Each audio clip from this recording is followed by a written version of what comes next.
Eco del cenote oculto. Buenas noches, compañeros. Soy el subteniente Eduardo Ramírez, 29 años, casi 10 en servicio.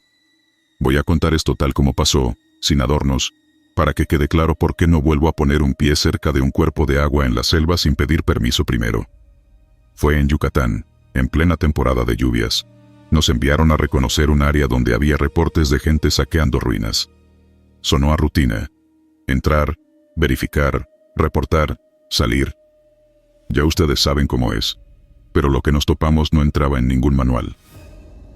Aquella tarde, la humedad pegaba como si trajera otra piel encima. Todo olía a tierra mojada, a hojas en descomposición, a madera hinchada. El aire tenía ese sabor a óxido que dejan las tormentas cuando pasan corriendo. Íbamos en formación, paso corto, radios en silencio. Las lianas colgaban como cables flojos. Las ramas se abrían porque las abríamos a empujones. El lodo te tragaba los tobillos y, cuando por fin te soltaba, te hacía ruido como si respirara. No bromeo. La selva vive. No te deja olvidarlo. El sol estaba doblándose cuando vimos el suelo hundirse en un círculo perfecto, como si algo pesado hubiera presionado desde arriba. A las orillas, raíces gruesas, retorcidas, parecían dedos saliendo de la arcilla para agarrarte las botas. Nos asomamos con cuidado. Abajo, quieto y negro verdoso, había un espejo que no era un espejo. Un cenote. Agua callada. La luna se asomó temprano y dejó su moneda encima. El guía juró que no había nada ahí, que ese hueco no estaba en ningún mapa. Dijo que su abuelo le habló de pozos escondidos que aparecen y desaparecen a su antojo. Nos reímos por nervios. Ya para entonces todos teníamos la espalda sudada y el rifle más pesado de lo normal. Decidimos montar campamento a cierta distancia. No crean que fuimos temerarios, simplemente no encontramos mejor claro. Pusimos lonas, aseguramos hamacas, colgamos mochilas, revisamos perímetro, lo usual. Yo me quedé con el primer turno de guardia. La lluvia bajó de golpe. No esas gotas gruesas que revientan, no. Una cortina fina que lo pegaba todo, como si la noche quisiera envolvernos con paciencia. El rumor de los insectos no se fue ni un segundo, más bien subió. Y entre ese zumbido larguísimo, de pronto, se metió un sonido distinto. No fue un grito, no fue un tiro, no fue un animal, fue mi nombre. Ramírez. Lo escuché claro, como si alguien lo dijera desde un tubo. Me quedé helado. Pensé que era uno de los muchachos jugando. ¿Qué quieres? Respondí casi sin pensar, con la voz más baja. Nadie contestó. Otra vez, el mismo llamado, estirado, arrastrando la R. Ramírez. Venía del cenote. No me pregunten cómo lo supe. Uno lo sabe. Enciendes la linterna y el haz se te va solo hacia donde no quieres mirar. Me acerqué paso a paso. El piso era una trampa. Las raíces escondían hoyos y los hoyos escondían raíces. Apunté al agua. La superficie estaba lisa, lisísima, como vidrio tibio. La luna se partió en pedazos en cuanto la luz tocó el espejo. Y entonces lo vi salir. No hubo chapoteo. No hubo agua corriendo. Nada más emergió, como cuando sube el vapor de tu respiración en invierno. Era un rostro. Mi rostro. El mismo corte de pelo, la misma cicatriz, que me dejó un alambre en el pómulo, la misma boca apretada. Pero los ojos, no sé cómo explicarlo sin que suene exagerado. Eran blancos, sí, aunque no eran ciegos. Eran ojos que te observaban desde adentro, como si te miraran por el lado contrario del cráneo. No me moví. No pude. El aire olía a metal caliente. Me temblaron las manos, pero no solté la lámpara. Ese otro yo abrió la boca con un gesto de hambre y habló con mi voz mal doblada. Baja. Así, nada más. Baja. Como una instrucción. Y yo di un paso hacia atrás, y en ese paso pisé mal, me enredé con una raíz, caí de espaldas, y la linterna voló. La luz rodó, me apuntó un segundo a la cara, y luego quedó clavada en la pared de tierra. En el agua aparecieron burbujas, poquitas, y el espejo se arrugó. Grité. ¿Llegar los demás? ¿Para qué miento? Yo ya estaba con el corazón en la boca. El sargento, que no cree en nada, me alumbró la cara para ver si estaba borracho o si me había golpeado la cabeza. ¿Qué pasó? Dijo, molesto como siempre que uno interrumpe el sueño. Algo salió del agua, alcancé a decir. Al iluminar el cenote, lo único que vimos fue la superficie lenta, sin un solo trazo de viento. Ni un pez, ni una hoja, nada. El guía se persignó a escondidas. creyendo que yo no lo veía. Los otros hicieron chistes flojos. Optamos por no acercarnos más esa noche. Nadie lo dijo, pero todos durmieron con el fusil abrazado. Amaneció pegajoso. El calor se coló bajo las lonas y nos levantó a empujones. Durante el desayuno, no se habló de miradas ni de voces. El café salió con sabor a tierra, como siempre. Cuando nos acercamos a la orilla, vimos cosas que en la oscuridad se habían confundido con ramas. Había piezas de cerámica, pequeñas, delgadas, con dibujos que el agua ya había borrado a medias. Y huesos, no de animal. El guía los vio primero. Se puso una mano en el pecho y dijo que ese lugar no era nuestro. «Es un cenote de ofrenda», susurró, bajito, como si el agua estuviera escuchando. Hizo memoria de un cuento. Aquí daban sus regalos a los dioses, aquí se tiraban cosas y gente. Ninguno se rió. El sargento ordenó fotografiar y marcar. Tomamos coordenadas. Reportamos por radio. Punto no registrado. Posible sitio de interés arqueológico. Evidencias a la vista. Se recomienda asegurar perímetro y esperar indicaciones. La respuesta tardó por la cobertura. Mientras tanto hicimos cordón, pero el cenote no quería cordones. Ese es el punto. Hay lugares que no aceptan que los dibujes con cuerdas. Los respetas o te jalan el tobillo. Lo digo porque cada que te ibas a 5 pasos, de reojo parecía que el agua se acercaba un poquito, como si la orilla se hubiera mordido a sí misma durante la noche. A media mañana, el sol se rajó y nos pusimos sombreros. Fue cuando escuchamos el primer chapoteo, pequeño. No un cuerpo cayendo, no. Como un niño jugando con la mano. Volteamos, nadie. Otro chapoteo. Volvimos a ver. Y ahí no vimos nada. Pero lo sentimos. El aire se hundió, igual que el estómago cuando vas en un puente y el camión pasa rápido. La sombra de una nube que no estaba ahí cubrió el borde. ¿Lo sienten?, preguntó el cabo Gómez. Le dije que sí con la cabeza. Tenía la lengua pegada al paladar, como si hubiera comido ceniza. El radio tronó por fin. Orden de retirar al personal y reportar sitio. Nada de exploraciones, nada de nadar, nada de bajar cuerdas. Regresen, dijeron. Nadie discutió. Empezamos a recoger. Les juro que fue como desarmar una casa encima de un velorio. Todo en silencio, cuidando no patear más huesos. Me guardé, sin decirlo, un fragmento de cerámica del tamaño de una moneda. No sé por qué lo hice. Instinto tonto. Algo para el bolsillo. Apenas lo toqué, me punzó el dedo índice, como si me hubiera picado una espina invisible. Sangré una gota. La gota cayó y no llegó al suelo. La chupó el lodo. Antes de irnos, me acerqué solo. 2 pasos.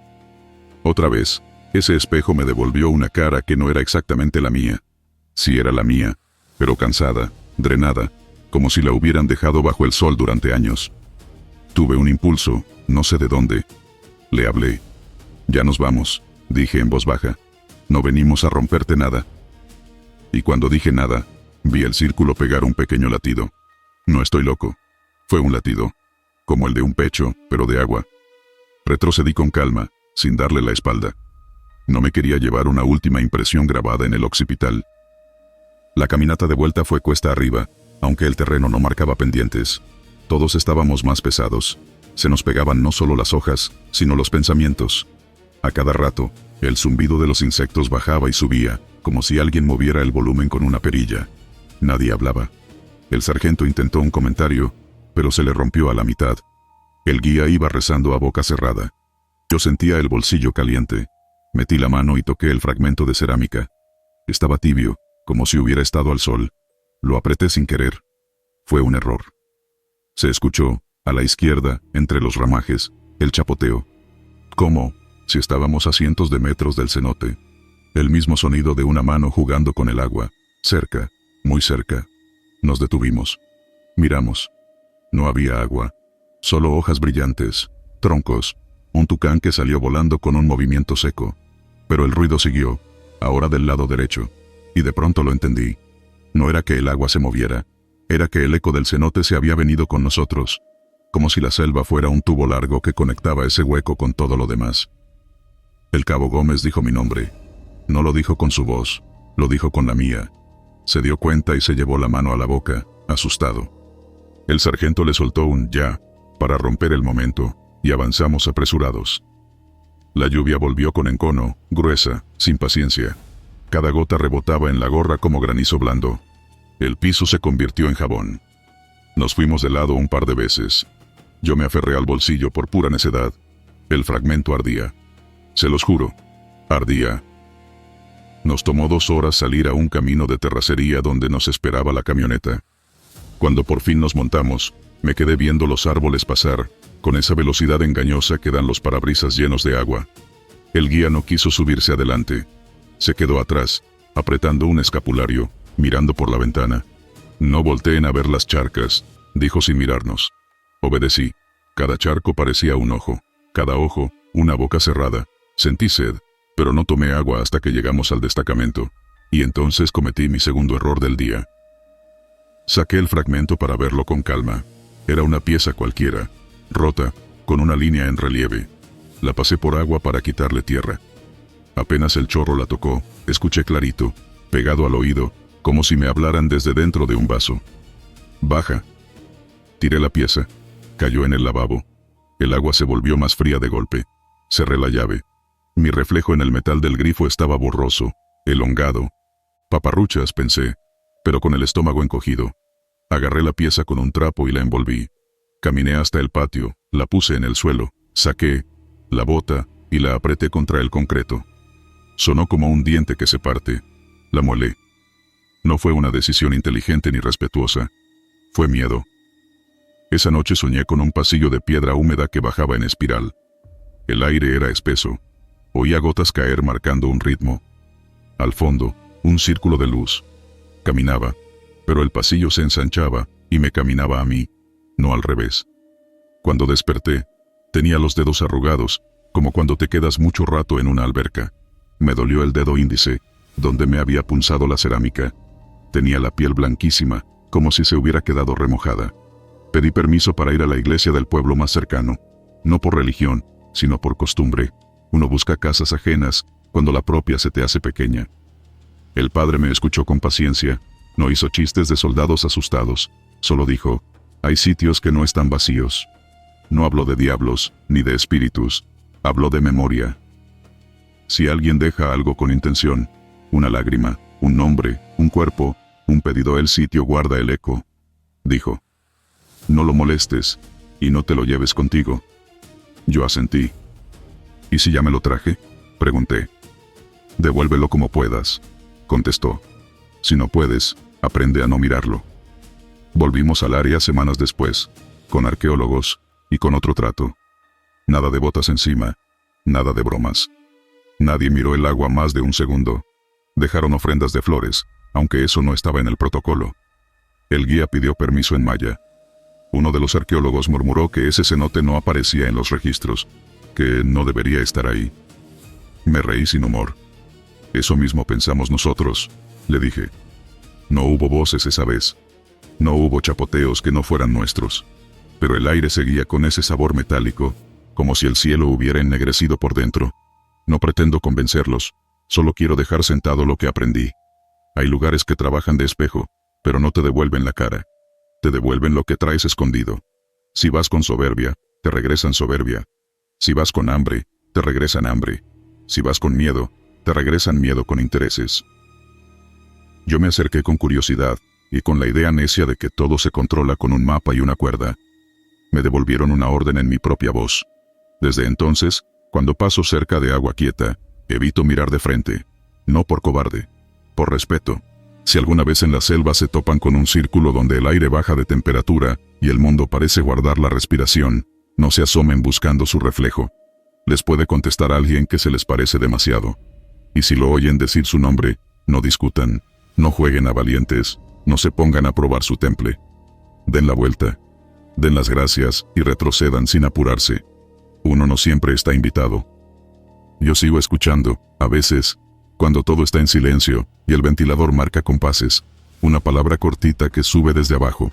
No la repito en voz alta para que no se me haga más real.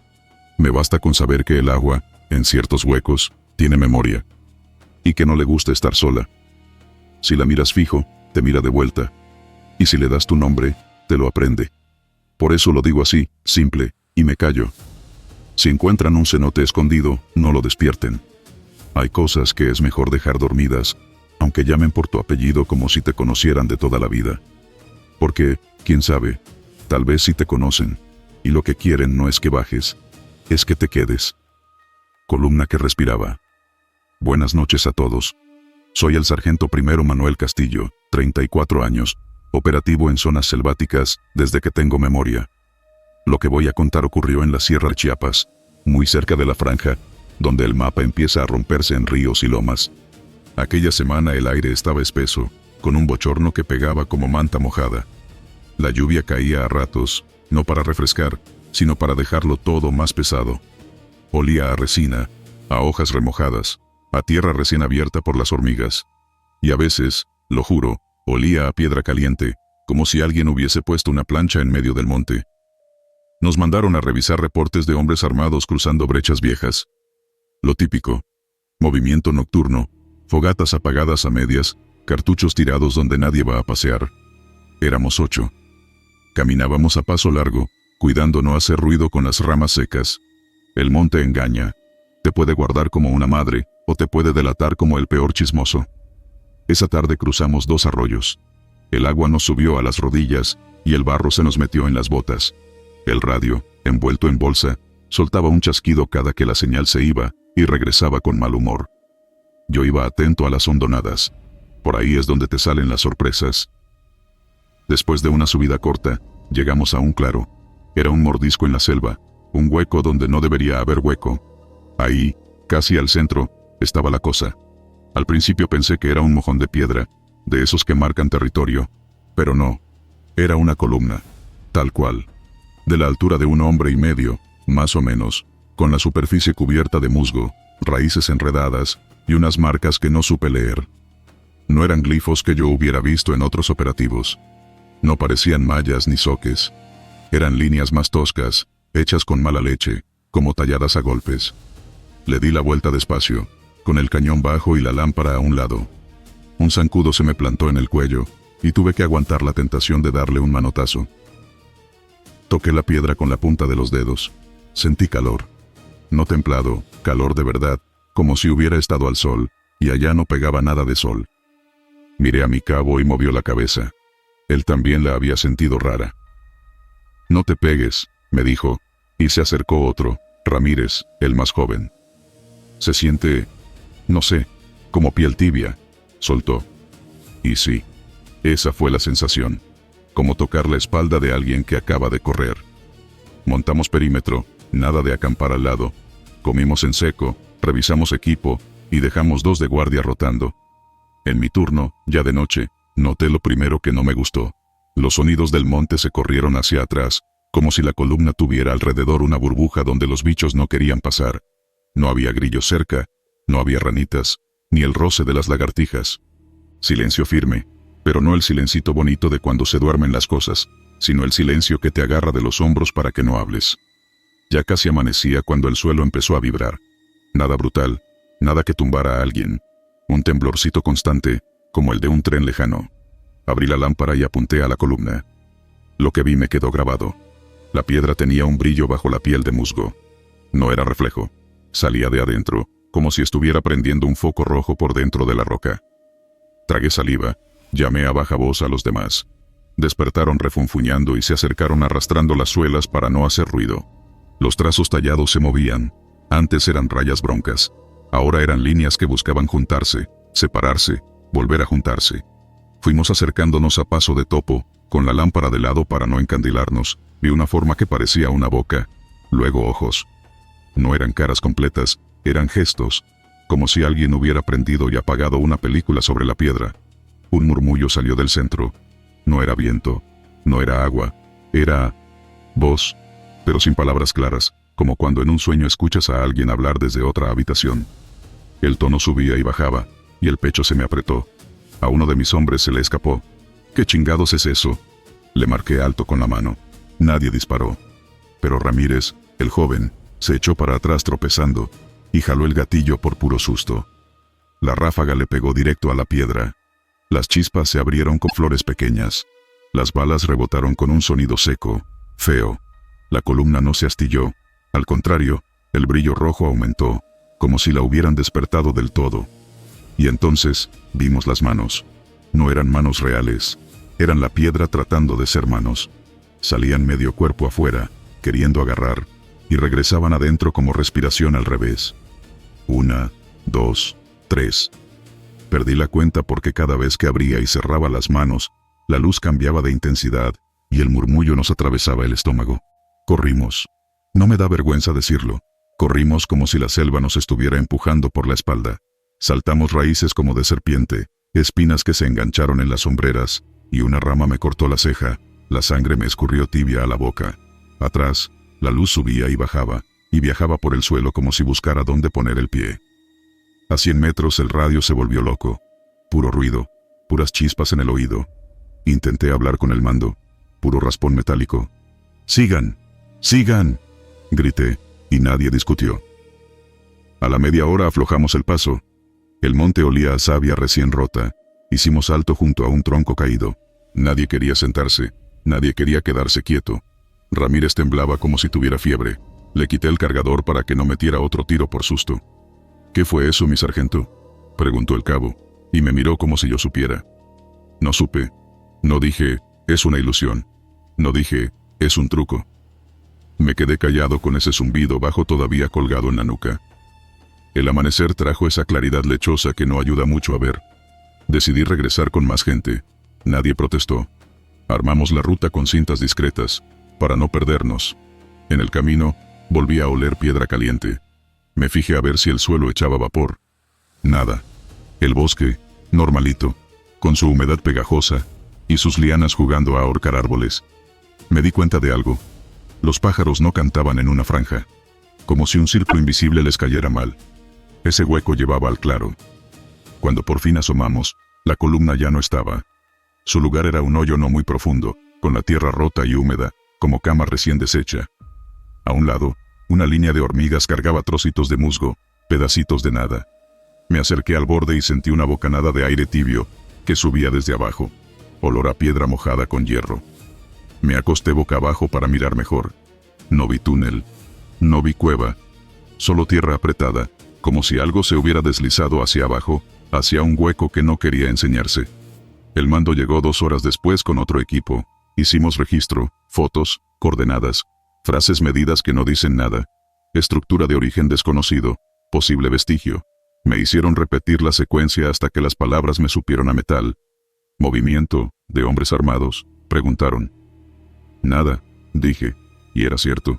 Allí no había huellas frescas de botas ajenas, solo nosotros y ese vacío extraño. El informe oficial se archivó como fenómeno natural.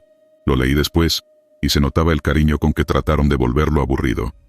Posible monolito fracturado. Posible hundimiento por erosión. Sí, cómo no. Esa noche nos quedamos a dormir a 1 hora de distancia del claro. No por estrategia, por nervio. Nadie quiso hacer campamento cerca. Al acostarme, sentí en la palma el calor que la piedra me había dejado desde la primera vez que la toqué. Me puse la mano en el pecho, como quien quiere apagar un carbón. Me quedé dormido a golpes, cayéndome y levantándome del sueño, con el mismo recuerdo. Las manos de piedra abriéndose y cerrándose con una paciencia vieja. A la mañana siguiente, un lugareño apareció por la vereda. Venía con machete al cinto y sombrero sudado. Saludó con la cabeza, sin mucha ceremonia. ¿Y ustedes qué buscan tan adentro?, preguntó. No respondí todo. Le dije que andábamos revisando. Él miró hacia el monte, como midiendo la distancia. No se paren donde la tierra late, soltó, con esa naturalidad con que uno dice, agua va. Le pregunté qué era eso. Donde la tierra late, sargento. Hay piedras que no son de aquí, o que sí son, pero no quieren que uno las toque. Mis abuelos decían que son respiros. Las cosas de abajo salen a mirar, y les da por quedarse un rato. Lo dijo como quien cuenta el clima. Me quedé con ese término. Respiros. No era científico, pero tenía lógica dentro del monte. A veces se abre un claro sin razón. A veces se escucha correr agua donde no hay arroyo. A veces el suelo trepida suave, suficiente para que le suenen los dientes a la taza de aluminio. Respiros. Cosas de abajo. No es que yo sea supersticioso. Soy soldado. Mido, observo, apunto. Pero hay cosas que no encajan en los reglamentos. Antes de salir de la zona, regresé solo hasta donde empezaban los pájaros a callarse. Me quedé parado con el fusil colgado, guardando distancia del círculo. El aire, otra vez, tenía ese sabor a metal tibio. Cerré los ojos. No escuché palabras claras, no escuché nombres. Lo que sentí fue una especie de ritmo. Lento, profundo. Inhalar. Exhalar. No mío. No del bosque. Como si la tierra tuviera un pecho inmenso y en ese momento estuviera tomando aire. Me fui sin cruzar. No por cobarde, por respeto. Uno aprende a reconocer dónde lo quieren y dónde no. De regreso al cuartel, las cosas volvieron a la normalidad de siempre. Auditorías, simulacros, que si el proveedor no llegó, que si el camión se atascó en la brecha. Pero el recuerdo se me quedó pegado a la piel como poca cosa. Me revisé la palma por curiosidad, donde había tocado la piedra. La piel se me veía normal, pero había una sensación nueva, un calor que aparecía cuando recordaba la luz roja subiendo desde adentro del musgo. A los días, soñé que caminaba sobre una losa grande, con líneas que se movían como gusanos, y cada vez que daba un paso, esas líneas se acomodaban para evitar mi bota, como si no quisieran tocarme, o como si estuvieran decidiendo si sí. No volví a ver otra columna así. Sí he visto piedras con marcas, el monte está lleno de restos que nadie ha fotografiado, pero ninguna con ese pulso. Y aún así, desde ese día, cuando cruzo un claro que no cuadro, me detengo un par de segundos a poner la mano en la tierra. Si la tierra está muerta, lo notas. Es fría, pareja, desconectada. Si la tierra está viva, te contesta. Te sube un latido chiquito por las uñas. No es romántico, no es poesía. Es señal. Y da miedo, sí, pero es un miedo que sirve. Te dice, no te metas. He pensado qué habría pasado si no corríamos, si nos quedábamos mirando, si Ramírez no disparaba. No lo regañé mucho después. El susto es libre. Pero me pregunto si la cosa nos dejó ir o si, de veras, estaba probando fuerza, midiendo. La imagen de esas manos, saliendo y entrando, como si respiraran piedra, me visita cuando el monte se queda en silencio de golpe. Y ahí me cae la reflexión que más me ha ayudado a no volverme loco. No todo se hace para dañarte. A veces solo fuiste testigo de algo que no era para ti. Abriste la puerta de una habitación que no te corresponde, viste las sombras moverse, y la puerta se cerró. Punto. Sé que a algunos les gustaría que dijera que era un ritual, o que había un mecanismo, o que alguien nos jugó una broma pesada. Es más fácil creer eso. Lo intenté. Le di vueltas. Revisé mapas viejos. Le pregunté a un arqueólogo que conocí en un operativo anterior. Me dijo que por esos rumbos hay estructuras sin catalogar. Sí, pero que no respiran. Me lo dijo riéndose, sin mala fe. Le sonreí. Y no insistí. ¿Para qué? Termino con lo único que me nace a modo de advertencia, por si a alguien le toca pasar por ahí, o por un lugar parecido. En la selva, uno aprende a diferenciar entre ruina y cosa dormida. La ruina se deja tocar, se desmorona en la mano y huele a polvo viejo. La cosa dormida se calienta, se retrae cuando la miras demasiado, y te borra los sonidos alrededor, para que la escuches solo a ella. Si te toca una de esas, no le tires, no la despiertes más. No intentes entenderla a golpes. Aléjate con calma, sin darle la espalda del todo. Agradece, si te deja ir. Porque hay piedras que no están muertas. Y hay huecos que no están vacíos. Son respiros. Y si respiran, es porque algo allá abajo necesita aire. Y ese, compañeros, no es asunto nuestro. Mujer del manglar, buenas noches. Soy el cabo de infantería José Valdés, 27 años. Y esto pasó en los manglares de Campeche, en una guardia que en el papel se veía sencilla. Vigilar una ruta costera donde a veces se metían pescadores fuera de temporada, y, de vez en cuando, gente más pesada que aprovechaba los canales para esconderse. Calor pegado a la piel, la camisa chorreando aunque no hicieras nada, y ese olor espeso de agua salada con lodo que se mete en la garganta. Los mosquitos no te daban respiro. Zumbaban como si el aire tuviera corriente eléctrica. Cada respiro sabía a metal y a hoja podrida. Íbamos en una lancha pequeña, 3 hombres y yo. El motor fuera de borda vibraba lo justo para dormirte las manos. A los lados, los mangles eran una pared. Las raíces parecían patas de araña metidas en el agua, 1000 dedos sosteniendo la orilla. Yo iba al frente con la linterna y el fusil, cuidando que el haz de luz no rebotara de manera tonta en las ramas. Se oían chasquidos, golpes suaves contra el casco. Peces chicos, cangrejos, quién sabe. De vez en cuando, Un pájaro salía como proyectil y te hacía brincar. El canal se iba cerrando a medida que entrábamos. El cielo aún tenía un resto de rojo, pero la humedad levantó una neblina baja que se fue pegando a todo. Hacía difícil calcular la distancia. Si movías la luz, parecía que la niebla te regresaba la mirada. A esas horas, las voces se nos hicieron cortas. Nadie quería contar chistes. Uno aprende a leer el silencio de la tropa. Martínez iba de timón, concentrado, con esa cara que pone cuando las cosas no le gustan, pero las tiene que hacer. Coronel, le decimos así por burla. Iba en medio con la radio, medio tapándola con una bolsa para que no se humedeciera. Y Ramírez, el más joven, cuidaba atrás, checando que no nos siguieran por el canal principal. Yo pensé, si hoy no pasa nada, igual ya gané. Dormir en aire acondicionado y una coca fría. La neta, uno se hace promesas sencillas para no desesperarse. No sé en qué momento el mundo se quedó sin sonido, salvo el motor y los mosquitos. Ni ranas, ni garzas. Nada. Fue como si alguien apagara el manglar. Y entonces la linterna agarró algo blanco sobre una raíz gruesa, al lado izquierdo, como a unos 10 metros. Quieto. Plantado. Yo pensé que era un plástico, una bolsa cuelga, las hay por toneladas. Pero no. Tenía forma. Hombros. Cabeza. Un cuerpo delgado, pegado a la madera como si creciera de ahí. No me dio tiempo de decir nada, y Martínez soltó. ¿Quién anda ahí? Con voz de regaño. A veces con eso basta. La gente responde, corre, lo que sea. Esa cosa inclinó la cabeza.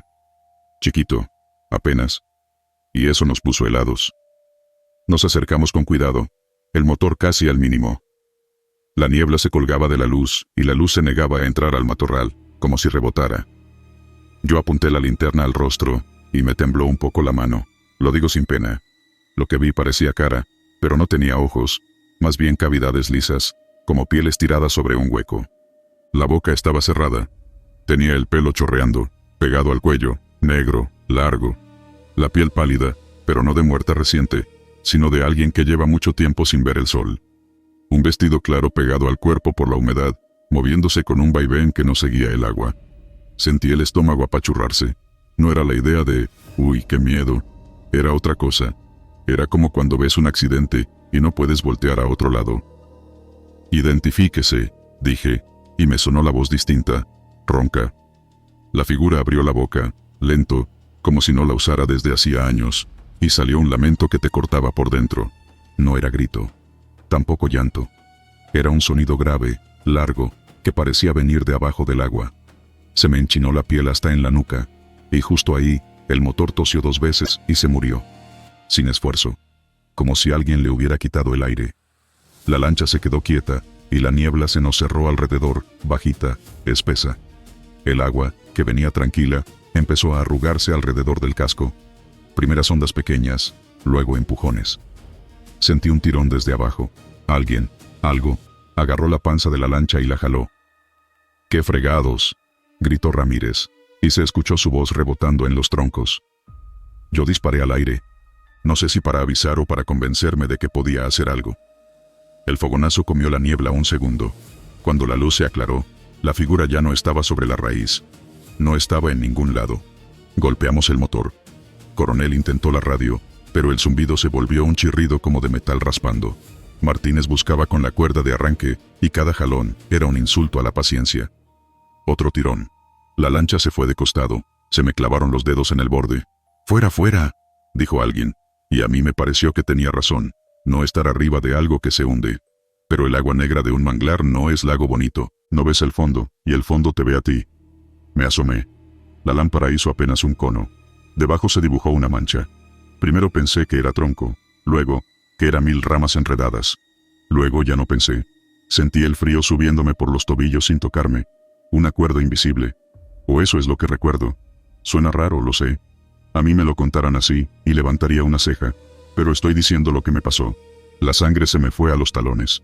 Las manos, agua, el pecho, un tambor descontrolado. Y en medio de ese mareo de calor, el olor cambió.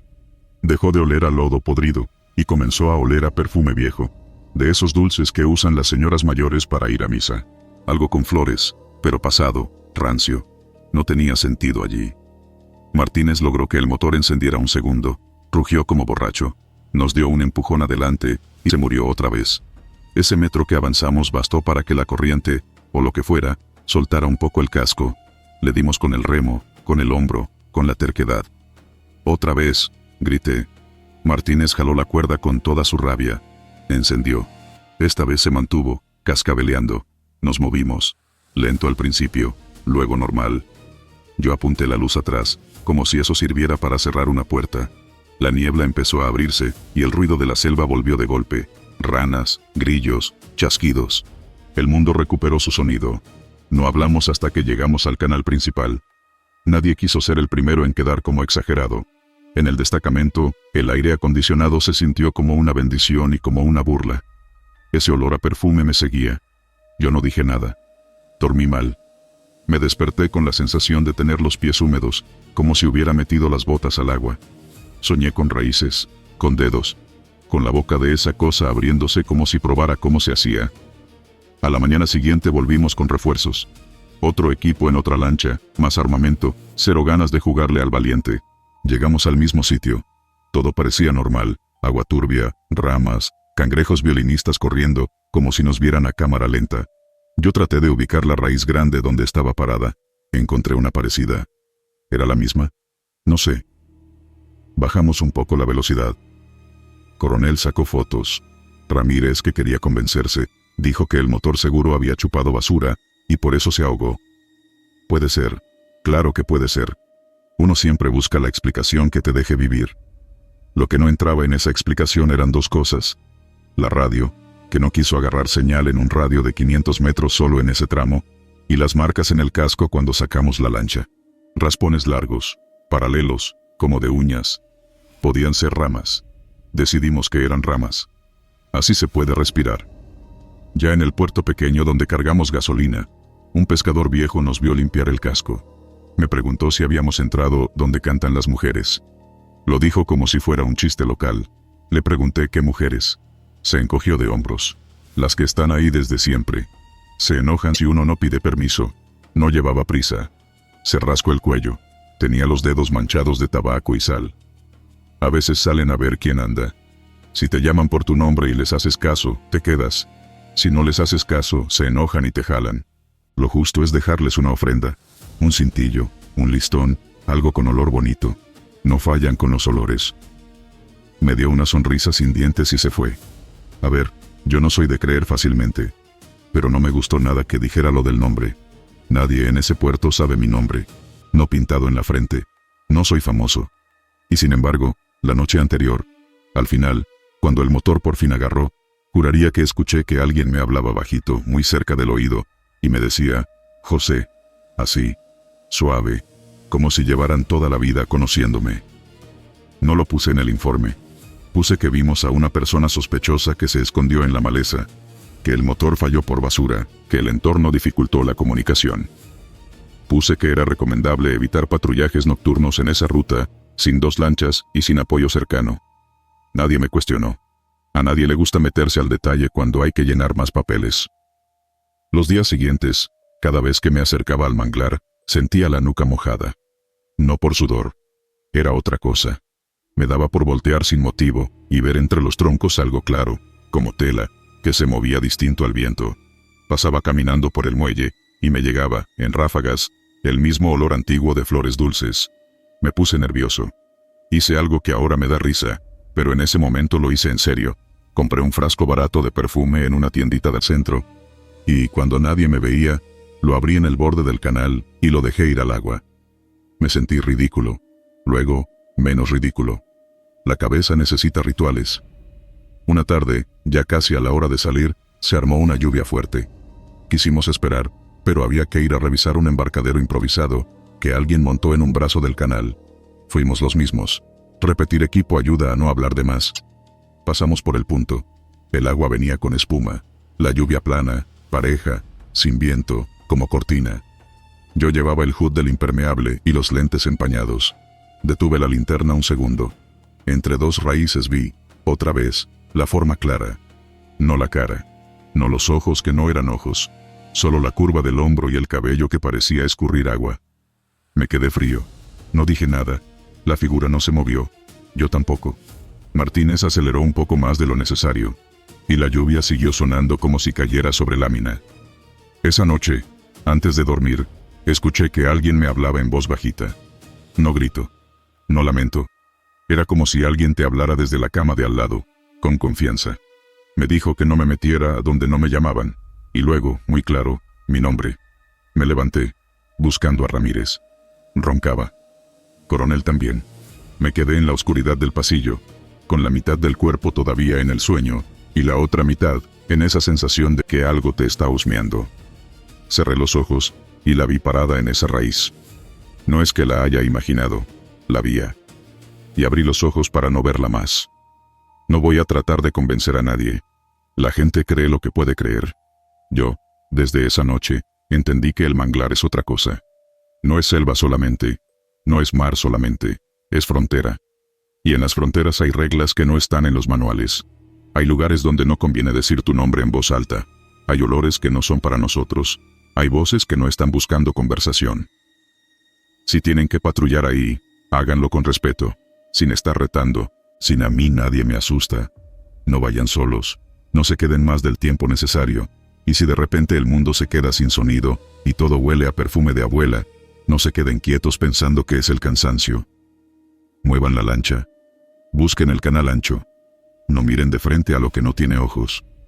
Sé que suena raro dicho así, pero prefiero que me digan exagerado a que alguien no vuelva por confiarse.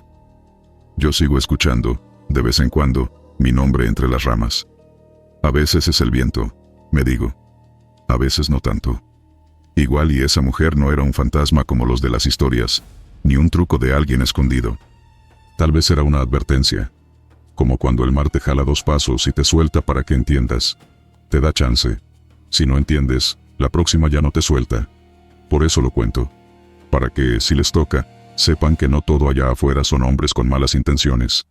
A veces el peligro no necesita pistola ni machete.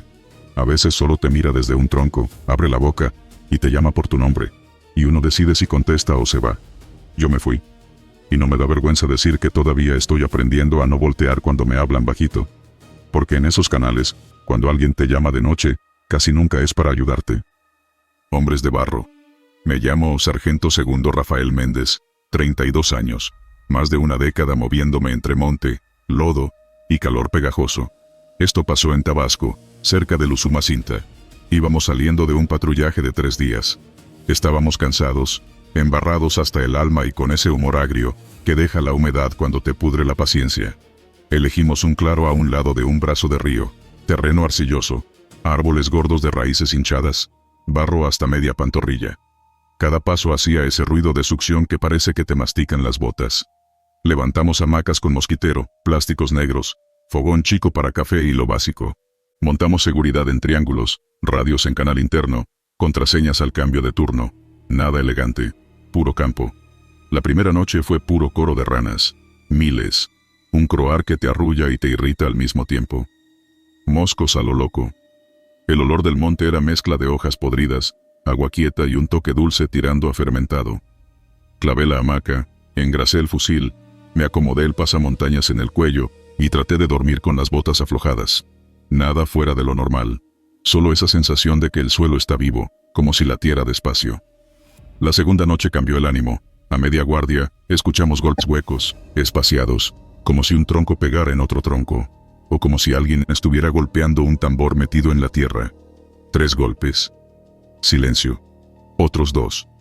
No eran machetazos, no eran pasos, no era rama que se quiebra. Eran golpes que resonaban en el estómago. Según el plano, hacia el este, había una zona de humedal más pesada. «Pescadores», dijo Valera. «¿Tal vez gente cruzando de noche?», preguntó uno nuevo. No olía a humo, no había luz de fogata, solo los golpes y un murmullo de agua moviéndose, pero sin corriente. Fuimos a revisar con luz roja, 2 y 2, dejando al resto a cubierto. El suelo cedía y te comía la bota si te detenías. Encontramos huellas. No las llamo huellas por gusto. Eran marcas de pies, pero deformes, largas, los dedos como gordos y abiertos, sin talón marcado. Y no era una, eran muchas, superpuestas, de diámetros distintos. Algunas parecían frescas, otras con agua encharcada. No vimos a nadie. Volvimos al campamento con esa idea que no quieres decir en voz alta. Si fueran personas, habrían dejado basura, un hilo de voz, algo. Esa noche me tocó segundo turno. Entre las 2 y las 4 de la mañana, el bosque cambia de ánimo. Baja el viento, sube el olor a lodo. Todo parece más cerca. Estábamos en silencio, cuando se oyó un chapoteo lento, pesado, como si un animal grande se levantara del fango y echara a andar. Lo escuchamos todos. Nadie habló. Solo cargamos armas en suave. El chapoteo se detuvo. Y entonces, otra vez, los golpes huecos. Esta vez más cerca. 3 golpes. Pausa. 2 golpes. Pausa. 1. A esa hora, el sueño se te trepa a la nuca y te engaña. Juraría que vi algo moverse por la periferia, algo oscuro, alto, sin forma definida. Parpadeé. Nada. Revisamos perímetro con linternas de luz baja. Otra vez, marcas en el suelo. Las nuevas ya no eran solo pies. Se veían arrastres, como si algo hubiera pasado con los brazos pegando en el fango y dejando canalitos brillosos. En el aire había un olor fuerte a tierra recién abierta, como cuando se excava una zanja y sale ese perfume viejo, húmedo, casi dulce. A algunos les dio náusea. Yo me sentí observado, no por arriba, no desde los árboles, desde abajo. Pasó el día, sol pegando duro, vapor saliendo de la tierra, uniformes siempre mojados. Ese tipo de calor que no te seca nunca. Hicimos ronda corta, tomamos coordenadas y reportamos sin novedad. Nadie quería decirlo, pero todos revisábamos el piso antes de cada paso. Para el atardecer, las nubes negras ya subían por el oeste.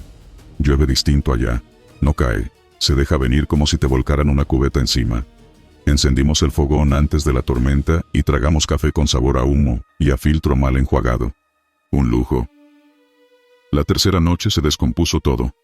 Llovía de costado. El campamento era una isla de plástico y barro con las orillas deshaciéndose. El río empezó a crecer y los insectos se volvieron más atrevidos. El sonido de la selva se volvió uno solo, lluvia y ranas. Entre ese ruido, otra vez, los golpes. Esta vez, no al fondo, no lejos. Ahí, junto a nosotros. Sentí el retumbar en las correas de la hamaca. Nos formamos sin gritos, con esa rapidez torpe de cuando trae sueño y miedo. Iluminamos lo mínimo y lo vimos. Eran figuras, altas, del tamaño de un hombre, pero no eran hombres. Eran cuerpos hechos de lodo. Lodo y raíces. No tenían cara, no como la nuestra. Donde irían los ojos había hendiduras, como 2 cuencas llenas de sombra. El pecho les subía y bajaba, lento, como si respiraran. Se movían sin prisa, arrastrando, dejando un surco más oscuro en la tierra. Los brazos colgaban pesados, con dedos toscos que goteaban agua café. Uno de ellos levantó la cabeza, y la lluvia le escurrió, y le deformó la frente. No hizo ruido. Nadie habló. Disparamos. Las balas entraban y se desaparecían dentro del fango que eran ellos. No hubo chispas, no hubo rebotes. Solo ese sonido opaco, metido, como cuando metes la mano en una tina con lodo. Se sacudían, perdían pedazos que caían al suelo y se mezclaban con el resto. Y seguían. No corrían. Avanzaban. Vi que uno se pegó a un árbol, y el árbol tembló, como si lo abrazara. Los golpes huecos. ¿Era eso? ¿Eran ellos, dándose contra los troncos para llamar al resto? No sé. Retirada, dijo el teniente. Nadie discutió. Levantamos lo que pudimos en un solo jalón. El piso tiraba. Las hamacas se quedaron. El fogón pisoteado, apagado por la lluvia. Nos abrimos hacia el norte, por un camino que habíamos limpiado a machete al llegar. A la tercera zancada, el barro me tragó media bota. Me zafé con fuerza. Pérez, el más joven, iba al final. Lo recuerdo porque siempre iba chiflando algo bajito. Esa noche no chiflaba. Nos seguimos moviendo en fila, con la lámpara más al frente en modo luna, y el resto a mano en caso de caída. Detrás de mí, escuché el resbalar de alguien. Volteé. Pérez no estaba. ¡Pérez!, grité. No sonó a regaño, sonó a miedo.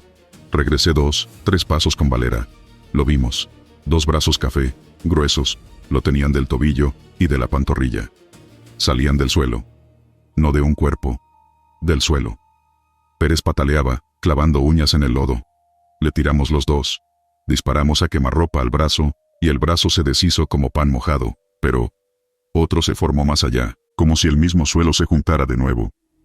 «Agárrate de la rama», le grité. Él estiró la mano. Sus dedos se resbalaron. Lo jalamos de la pechera. Sentí el peso de todo su cuerpo colgando de mi brazo. Por un segundo creímos que saldría. Luego el piso cedió. No fue un hoyo. No fue arena movediza. Fue como si la tierra respirara hacia adentro. Una exhalación al revés. Pérez se fue de golpe hasta rodilla, después hasta la cintura. Su cara se volvió la cara de un niño. Le brillaban los ojos de agua. «No me suelten», dijo, y no hay frase más simple ni más dura que esa. No lo soltamos. Fue la tierra la que no lo soltó a él. En 3-4 segundos, desapareció. El casco quedó girando, como una tapa en la lluvia. Lo recogí por instinto, no sé para qué. No hay nada que entrene al cuerpo para ese tipo de miedo. Cuando te dispara alguien, el cuerpo te prende. Cuando el suelo se traga a tu amigo, el cuerpo se enfría por dentro. No pensé. Corrí. Todos corrimos. Atrás de nosotros, los golpes huecos. El bosque parecía doblarse hacia donde íbamos, como si nos quisiera tapar el camino. Hubo un momento en que sentí que la tierra subía y bajaba bajo mis botas. Un vaivén mínimo, como si algo se moviera debajo, del tamaño de muchos hombres, o de uno solo pero inmenso. Me quise convencer de que era la lluvia. Nos alejamos cuanto pudieron darnos las piernas. El río a la izquierda rugía, y cada tronco caído se volvía una boca. Encontramos una elevación pequeña, un túmulo duro, y ahí nos apilamos, jadeando, cada quien con su pedazo de pánico. Nadie pidió rezar, nadie dijo groserías. Nos quedamos callados, oyendo si nos seguían. Llovió sin parar hasta que la noche empezó a clarear, y todo el monte olía a nuevo y a muerto. Al amanecer, con el sol pálido apenas empujando la bruma, regresamos en línea, despacio, a recuperar lo que se pudiera, y si Dios quería, a Pérez. La zona del campamento ya no era un claro. Era un espejo café roto por burbujas que salían y explotaban con ese plop gordo. Donde había estado la hamaca de Pérez, había un hoyo circular rodeado de grietas, como boca seca. No nos acercamos más. Un paso mal, y adiós. Buscamos alrededor, por si el río lo hubiera jalado, por si, uno insiste en estas cosas, se hubiera soltado en el último segundo. Solo encontramos el casco que yo traía. Lo limpié con el río. No sirvió de nada. Lo guardé en la mochila. «Nos vamos ya», dijo el teniente, y eso hicimos. Dejamos marcadores de madera en los árboles, hicimos un croquis rápido. Nadie de nosotros quería ver a esos seres de nuevo, pero había que contar lo que vimos, con calma, sin adornos. Un informe que no suene a borrachera, ni a historias de rancho. En el camino, cuidamos de pisar raíces y piedras, cualquier cosa que no se diera. Aún así, sentías que el lodo te respiraba en los tobillos, como si te olfateara. El regreso fue largo. La lluvia aflojó, y el sol salió de golpe, violento, calentando la ropa mojada hasta sacar vapor. Hay un momento, cuando el uniforme empieza a secar, en que te llega un olor a barro viejo, ese que se te queda pegado por días. Ese olor es lo que más me acompaña. Más que los golpes, más que la figura que vimos pegada al árbol, más que el casco girando. El olor a tierra abierta. En el cuartel, el parte quedó en palabras simples: ruidos anómalos, entidades no identificadas, terreno inestable, un elemento desaparecido por succión en pantano. La zona se marcó como peligrosa en tiempo de lluvia. Vinieron después unos ingenieros civiles a mirarlo del terreno. Procesos de licuefacción, dijeron.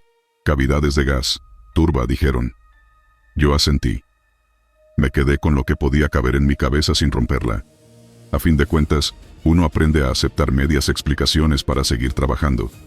Pero cuando me preguntaron si habíamos visto a alguien, respiré hondo y dije que sí, que habían figuras, y que las balas no les hacían nada. Me miraron como se mira a alguien que no ha dormido. He tratado de ser justo con lo que cuento. No digo que eran fantasmas, no digo que eran hombres. Digo que eran cuerpos de barro y ramas que se levantaron y caminaron hacia nosotros bajo una lluvia que no dejaba ver a 2 metros. Digo que nos golpearon el ánimo con sus golpes huecos, que llamaban a otros, o se daban aviso, no sé. Digo que el suelo se abrió como una boca, y se tragó a Pérez, y que no hubo fuerza de brazo que lo rescatara. Lo demás, lo que no puedo probar, me lo guardo. Igual me despierta en la madrugada, cuando la lluvia pega en la lámina del techo. Desde entonces, cada vez que piso lodo me pesan las botas más de lo normal. Hay días que me agacho a apretarme los cordones y me queda un temblor en las manos. Me acuerdo de la respiración de esas cosas, lenta, como si el monte tuviera pulmones. A veces pienso en los golpes. 3, 2, 1. ¿Era un llamado? ¿Era un conteo? ¿Nos estaban midiendo el paso? He recibido invitaciones para volver a la zona con gente curiosa. Cámaras, aparatos. No voy. No es miedo nada más, es respeto. Hay lugares que no quieren que andes preguntando. El Usumacinta no es una carretera, es un animal grande. La selva no es un parque, es casa de algo que estaba aquí mucho antes de nosotros y que seguirá cuando nos vayamos. Suena a frase bonita, pero no lo es. Es aviso. Si te toca patrullar por allá o pescar o cortar leña, hazme caso en esto. No te confíes del suelo cuando llueve. El terreno habla, solo que uno no sabe oír. Si escuchas golpes huecos que no vienen de arriba sino de abajo, no te pongas valiente. Aléjate a tierra dura, a raíz gruesa, a piedra. No te quedes a ver qué sale. Cuando el monte respira, algo quiere entrar o quiere salir. Y si un día el barro te huele dulce, como a tierra vieja recién destapada, no te quedes buscando de dónde viene. Camina. No corras sin ver, camina con calma y sal de ahí. No discutas, no expliques. No hagas preguntas para después. Camina. Yo todavía cargo el casco de Pérez como si fuera de él y no del monte. No sé si sirve para algo. Tal vez sea mi forma de no dejar que ese lugar se lo quede todo. Pero la verdad es que, cuando llueve fuerte y el techo late, yo vuelvo a estar ahí, empapado, con la lámpara temblando en la mano, viendo cómo del suelo se levantan hombres sin cara y nos miran sin ojos. No sé qué eran. Solo sé que no tenían apuro y que el barro no suelta lo que decide morder. Si alguna vez sientes que el piso bajo tus pies se hunde 1 milímetro y luego otro, como un suspiro, no lo dudes. Esa selva te está contando hasta 3. Y no te conviene llegar a 0. Campamento. Soy el teniente Alejandro Suárez, 30 años. Llevo media vida entre monte, lodo y turnos de guardia. Lo que voy a contar pasó en la selva de Quintana Roo, lejos de caminos, donde el mapa es un dibujo a lápiz y el GPS se pone caprichoso. Nos mandaron a montar un campamento discreto para observar una ruta que unos grupos usan para bajar a la costa. Nada heroico. Ver, anotar, aguantar la humedad y no llamar la atención. Llegamos a mediodía, con el uniforme pegado como segunda piel. La selva estaba pesada, dulce por momentos, agria por otros, un olor que se mete en la garganta. Tierra mojada, hoja podrida, savia. En el claro, había ceibas que parecían columnas de catedral. De vez en cuando, un aullido de mono se mezclaba con el goteo de las hojas. Preparar el campamento en ese calor fue como cargar sacos de cemento mientras te cae encima una regadera tibia. Aún así, trabajamos callados y rápido. Nadie quería quedarse sin luz. Esa primera noche no hubo nada raro. Al principio, solo el coro de insectos, los aulladores marcando territorio y una lluvia finísima que no empapaba, pero tampoco dejaba secar. Lo extraño lo notamos con los primeros comentarios al repartir la cena. Dije, pásame la cantimplora, y, unos segundos después, desde la arboleda, la frase regresó igualita. Pásame la cantimplora. Todos nos miramos. El cabo Molina soltó una risita nerviosa y dijo que era la acústica, que el claro hacía caja. A los 5 minutos, otro compañero bromeó con mañana tocino, y la selva, muy formal, nos devolvió mañana tocino con el mismo ritmo. Nos reímos. Uno hasta aplaudió, y la selva aplaudió después, 3 palmadas separadas, como cuando alguien te sigue el juego con flojera. A la medianoche estaba de guardia. El aire se sentía más pesado, olor a resina, como si hubieran abierto un árbol recién cortado. Me acomodé las correas, limpié la lente de la linterna con la manga, y traté de fijar el oído. Cuando llevas años en esto, aprendes a escuchar antes de ver. Pasos, un roce, un tronco que cruje porque alguien se apoya. Nada, solo el ritmo de la selva. Entonces escuché mi nombre. No fuerte, suficiente para que el corazón dé un brinco. Alejandro. Lo dijo con mi propia voz como yo, con ese arrastre cuando estoy cansado. Giré la linterna y no vi nada. Dije, ¿quién? Bajito. 1 segundo, 2, y volvió. ¿Quién? La misma entonación. Ahí me mordí la lengua. No respondí otra vez. Hice el recorrido del perímetro con el fusil colgado y el cuello frío. Amanecimos con broma fácil, ya saben. Qué bonito karaoke anoche. La selva es bien cotorra. Nadie quería ser el primero en decir que lo había inquietado. El sargento Rojas recomendó hablar lo mínimo. Alguien sugirió usar señas. Otro respondió que tampoco nos pasáramos de drama. Lo dejamos ahí. La segunda noche, ya sin chistes, se complicó. Estábamos cenando arroz inflado con lo que quedaba de atún, cuando empezó la repetición seria. «Revisa la munición», dijo Rojas. Tardó lo de un bostezo, y la selva contestó, clavada la frase. «No prendan fogata», dijo Molina. Misma cosa. Puedo describirlo. No era eco de pared. Era una voz. Mi voz cuando me tocaba, la de Rojas cuando era su turno. No se mezclaban. Era como si hubiera alguien detrás de cada tronco, copiando al que tuviera más cerca. Di una orden simple. Hablamos solo si es urgente. Un minuto después, llegó, desde todos lados, partida en pedacitos, como si varias bocas la soltaran a destiempo. Hablamos. Solo si es urgente. Decidimos poner doble guardia. Uno fijo en el centro y otro moviéndose, sin linterna, para que el contraste de luz no delatara las posiciones. En mi ronda, sentí el sudor corriendo por la espalda, y enseguida, el frío. Esa sensación que llega cuando algo no cuadra. Había un olor raro, como a metal tibio. También lo notó Rojas. Lo escuché decir, sangre, muy bajito. Y sí, a los segundos, desde la maleza, alguien repitió, sangre, con el mismo tono, como con asco. Avancé 3 pasos, linterna hacia el suelo. No había charco, solo hojas oscuras. Pero las huellas, las marcas de las botas de Molina, tenían el dibujo al revés, como una estampa negada. Cuando se lo mostré, se le resecó la boca. Eso no lo hace un animal. Tampoco lo hace la lluvia. El tercer día la moral estaba tensa, nadie dormía bien. Te recuestas, y la selva no te deja. Se oye el mismo goteo, la misma rama, la misma respiración cerca, y en cuanto el cerebro intenta apagarse, una frase que dijiste hace 10 minutos vuelve entera, con tu cansancio incluido.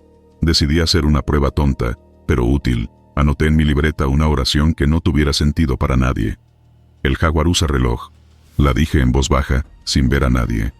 A los 15 segundos la oí detrás de mí, repetida por yo. Mi voz, con mi pequeña risa al final cuando digo algo absurdo. El jaguar usa reloj. La libreta se me humedeció de golpe en la palma. Rompimos con otra regla. Encendimos un pequeño mechero para calentar café. No por el café, por el alivio de ver una llama que obedecía. El humo subió recto, y luego se estiró hacia un costado, como alado por una corriente que no sentíamos en la piel. El cabo Molina soltó una grosería de esas que te salen del estómago. La grosería regresó. Pero regresó cortada a la mitad, como si quien la repitiera no supiera cómo funcionaba. Eso me dio más miedo que si la hubiera dicho perfecta. Esa misma tarde encontramos una cinta vieja, de esas de plástico rojo, que se usan para marcar picadas. Rojas dijo que la selva se la traga todo, que eso podía tener años. Pero estaba nueva. La cinta nos llevó a un punto donde el suelo sonaba hueco. Sascab. Debajo, una especie de cavidad.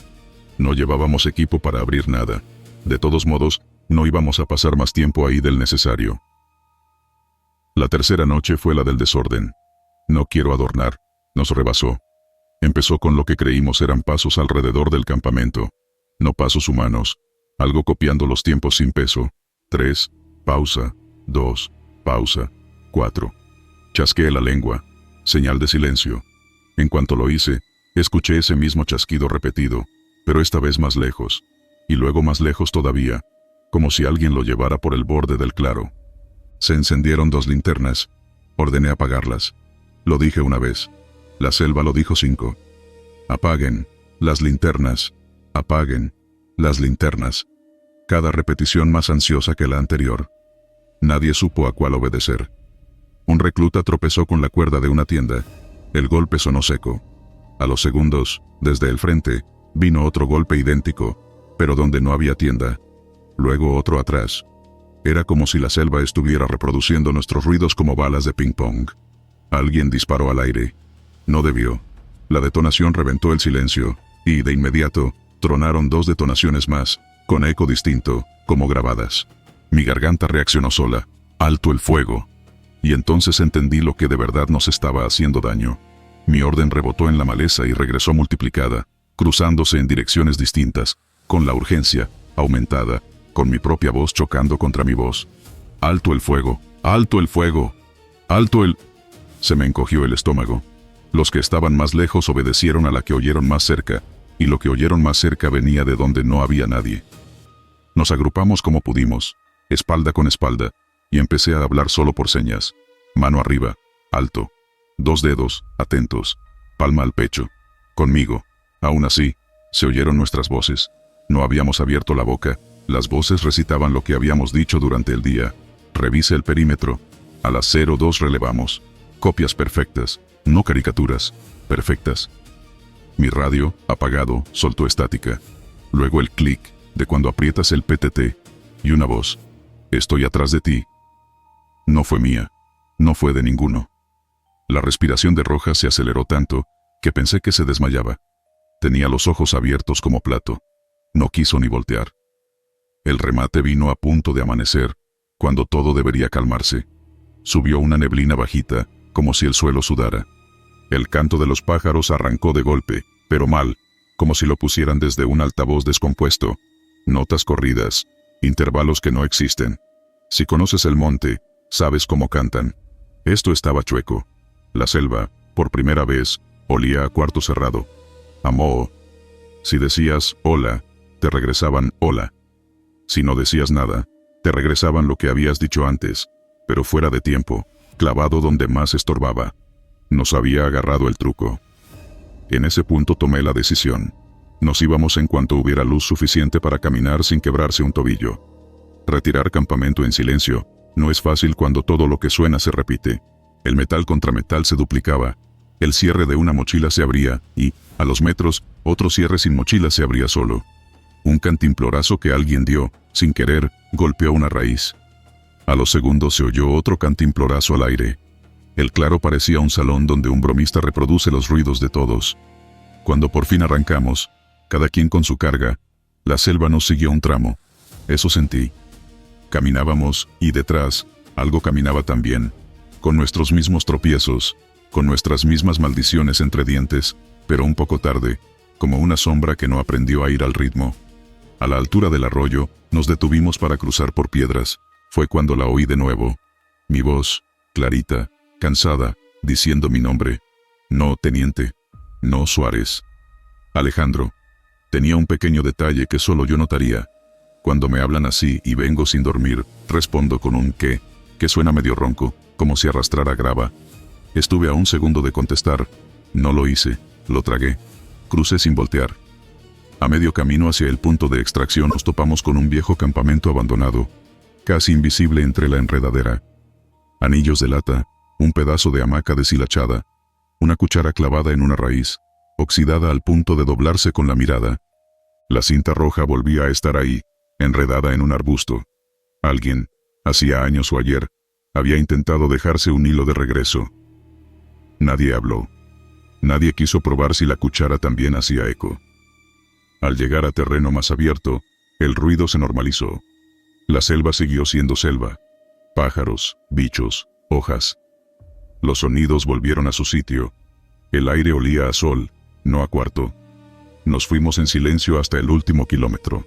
Solo entonces aflojamos la mandíbula. Rojas me dijo, sin verme. «¿Usted oyó lo mismo que yo?» Le dije que sí. No hizo falta más. El parte oficial fue corto. Confusión auditiva por condiciones de terreno. Palabras correctas para una hoja que va a archivo. Ninguno de los que estuvimos ahí lo compra. He visto cosas que se explican con paciencia. Un reflejo, una corriente, un animal curioso. Esto no. Y no me interesa ponerle nombre. Ni ente, ni duende, ni fiesta del viento. Lo que había en ese claro no era eco. Era algo que aprende de ti al paso, a la primera. Te roba la entonación, los silencios, la manera exacta en que sueltas el aire antes de hablar. Ensaya contigo hasta que confías. Luego te tira las mismas palabras en el peor momento, para que falles. A veces me preguntan qué haría diferente. Llevar menos equipo ruidoso, tal vez. Hablar todavía menos. Pero lo principal, no contestar cuando el monte te llame por tu nombre, aunque jures sonar a alguien querido, o a tu propia cabeza agotada. No despistas. No le enseñes el ritmo. Si te devuelve una frase con tu acento, no le regales otra. Desde entonces, cuando me toca selva densa, cambié un hábito pequeño. Antes de oscurecer, me quedo un minuto con la boca apretada y el oído abierto. Escucho si algo, en la maraña de ruidos, parece demasiado perfecto. Si la risa de un compañero regresa con una risa gemela atrasada, si una aquí, vuelve con el mismo aquí, pero más suave. Si el clic del seguro aparece 2 veces. Si lo noto, subo el dedo y es señal de ni una palabra. No falla. La noche dura lo mismo. El calor pega igual, los mosquitos muerden. Pero pasan de largo esas repeticiones que no son tuyas. Mi conclusión es simple, y no la afirmo como científico, la digo como soldado que necesita volver sano. Hay lugares donde algo se alimenta de voces, no las traga, las usa, las calibra como un arma. Si te pilla confiado, te hace disparar cuando no, te hace correr al lado contrario, te divide. Y no es que quiera asustarte, es más práctico que eso, te desordena hasta que tú solito te lastimas. Si un día, en la selva, dices buenas noches, y escuchas buenas noches igualito, no pienses que fue gracioso. No respondas. No intentes ganarle con otra broma. No le enseñes tu chiste. Aguanta la lengua, mira a tu gente, haz señas, y sal de ahí cuando amanezca. Uno aprende a respetar al monte por cómo se calla. Ese claro me enseñó a respetarlo por cómo habla. Y por cómo, si le das permiso, habla con tu propia voz.